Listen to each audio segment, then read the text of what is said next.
So first off, congratulations on your album release today. Thank you. Can you tell us more about the significance behind the album title, Full Circle? Full Circle. You gave a good one earlier. I gave you one? Which one did I give? Oh, man. There's 20 different answers to that question. No, I mean, there's a lot of references. I'm sorry. There's a lot of references to Full Circle. I think the main one being, we feel like a family. See, I couldn't give that. You couldn't give. Yeah, you couldn't give. Yeah, that can't be. That's why you wanted me to give. It's Full Circle because I'm in the band. Right. Yeah, that wouldn't sound quite right, would it? No, The title kept coming up. We kept shooting it out there. Like CJ said, it started when we first got Ryan in the band. This feels like Full Circle again. But what finally made us decide on that title was the 5th year anniversary of 9/11. There we were playing Bodies in Baghdad and for the troops, and that was really special for the band because after 9/11/2001, our song got banned from the radio, which forever kind of put a connection between our song and the nation's tragedy, which, as you can imagine, was something that none of us were too pleased with. So it just felt like, things had finally come around for us again after having the song banned 5 years later, the anniversary. There we are because of that song, having the opportunity to go play for the troops there in Iraq. And can you tell us more about the writing and recording process of the album? How long did it take? Excruciating. The pain. No, it's in my career in music that it's been this easy. I mean, everybody just bounces the ideas off of each other, and it's probably the healthiest situation I've ever been in as far as a band goes, and that's reflected in the writing process. There's no toes to be stepped on. Nobody's got an ego when it comes to the writing table, so it was easy, probably the easiest catalog of songs I've ever had the privilege of being part of. It's also for us, it's like starting over again. We had a very fortunate tour, write a couple songs, do a couple tours. We did 2 USO tours before we even recorded the record, and that gave the songs time to grow. And a lot of bands get in there once they make the first record. They just go in, record, make a record, get out there. They don't even have time to, to see how the fans react to songs and pick which ones will work and what parts of the songs will work and not. So that was a unique process, which I hope we do again on the next record, where we write some songs, do some touring, and give it the live test. Well, how do you feel your sound has changed since Ryan coming on board? How's it changed there, Mike? Oh, the voice is different. Something in the voice. Is that what it is? I've been trying to put my finger on it. So we got that. No, Which is completely dumbed down everything, it's back to including the answers to all these questions. it really does. it's writing music is easy again with Ryan and the band. I mean, we've the 3 of us have been together and we've written songs for quite a while. Dave came in and just had that natural spark, like Ryan does as well. For the second record, that was missing. It was really a case of pulling teeth with Jason, and it took a while to get that record together and get it out. And even still, we felt rushed and that it was really only half complete. With this one, we've had the time to road test the songs, as we like to call it. But even from the first day that he stepped into the rehearsal room, we've been banging out songs, so it's back to being a family unit again, and it's killer. It's cool. Well, can you tell our viewers how you got involved with the USO tours? USO, basically, to be quite honest, what happened was we were fortunate to step in when another band was asked, and then for whatever reason they didn't go, whether they declined or they couldn't make it, I don't know. And in the beginning, it kind of fell in our laps, and we got lucky enough to go, and when we went, it definitely changed, every single one of us as far as when we came back. The first thing we wanted to do was, give a piece of ourselves back to the guys and girls that were telling us, thanks for coming over. I mean, they've been there for months with no rest, no R&R, and just subconsciously, physically, mentally, just beat down every day out doing what they do. So for them to say thanks to us was humbling beyond words. So we wanted to do a tune and send it off to them. So that's where the relationship with USO started, and that's where the song Soldiers came from. And we've been back twice now, and we're going to head back again for another 3rd time here.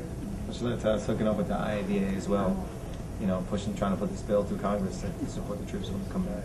And is that what you're hoping to accomplish on Capitol Hill? Definitely, again, this is our friends and family that are going there, fighting for peace and dedicated, the most dedicated people we've ever met. Yeah, it's weird. We're in our own viewpoint. When we look in the mirror, we're just Just More jackasses from Four other you got two dudes. Cajuns, the redneck and the hillbilly. It's like let the comedy begin. But it's we came home. We wrote "Soldiers," as Mike was saying, as a tip of the hat, as a thank you back to the ones that we just, without sounding too unmetal, like fell in love with hearing the stories and being around them. And "Soldiers" was a something to give back. But we've been lucky enough that it's turned into something so much more. It's opened the doors. It's got, through our trips over, we've gotten involved with the IAVA. It's turned into this whole. It's kind of been the root of this campaign, at least on allowing us to try to get a voice a little bit louder towards the help that the soldiers need when they come home. Did I And can come you- back around on that one? You did Well, good. sounds Good. That's a nice segue. Yeah. And Warm I can, was you, Yeah. lost in the trees for a second. can you tell our viewers how they can help the cause too? Oh, they can go on to This is for the .org. .org. I keep saying .com. I'm so terrible. This is for the soldiers.org. You gotta, it's just real quick and it's real easy. And it was put together with the IAVA, the USO, ourselves, and it's a petition that directly will bring to the table just everybody's concern for the soldiers' well-being when they return. And it's for the Lane Evans bill to be pushed and passed just as soon as it can be, to give the proper funding and the proper care when our troops return home. Well, actually, our site is called bandnation.com, and it's actually a lot of unsigned bands actually go on it. So what advice would you give our unsigned bands about the music industry? Go back to school. Entertainment lawyer? Anybody? Yeah, be an entertainment lawyer at the bank. Somebody in the band get a degree in that. I can only tell you, one of the many things that worked for us, which, may or may not work for the next band, but the thing that worked for us was constantly putting ourselves out there to play in front of and with other bands as often as we could, as many times as we could. I mean, if you got to work, your second job on the weekends just to have the gas money to rent the vehicle, to get a trailer and go down there and play. That's how we did it. That is definitely We one had thing that was 3 different jobs. between us and a lot of bands that we were struggling with in the club circuit at the same time. A lot of the bands were caught up with, we won't play there unless they pay us $200. And we play for free. We drive 8 hours to play for an hour for nothing. You got to pay your dues. You gotta do it. Be Beat up everywhere the at phone once if you lines. can. We sat at a mailing gas lists. station. And then at the end of the day, you hope to be really lucky. Yeah, then you just And then you hope you- roll the dice and maybe you win the lottery. Maybe you get struck by lightning. That's Then you about got it. to, make friends with guys like John Conley and then pester him until he lets you open up a show. Yeah. I always hate to say it, but for me, I've played with so many more talented musicians than myself, so many people that could play or sing me under the table. But it is that work ethic. It is that work ethic, that desire just to get out there every chance you can. That at the end of the day allows that luck factor to play a little bit better in your favor. Yeah, dedication, was what basically that's it, because it's not completely, Lord knows it's not all of our talents individually that have made it. So, Lord knows that, Jesus.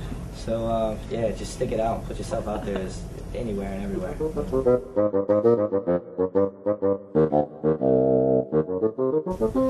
Ryan? Hey, I'm Stevie. This is Mike. Start down here and go down Do here. that again. Or start down here. I would have thought you would have went after them, but I don't know. It went this way. Wow. I thought it would go this way. See? hey, I'm Mike, How you doing? I'm CJ. I'm Ryan. Stevie. And we're from the band Drowning Pool. and you were at bandnation.com. God, I'm so good at this. This is edit all that Stevie. together?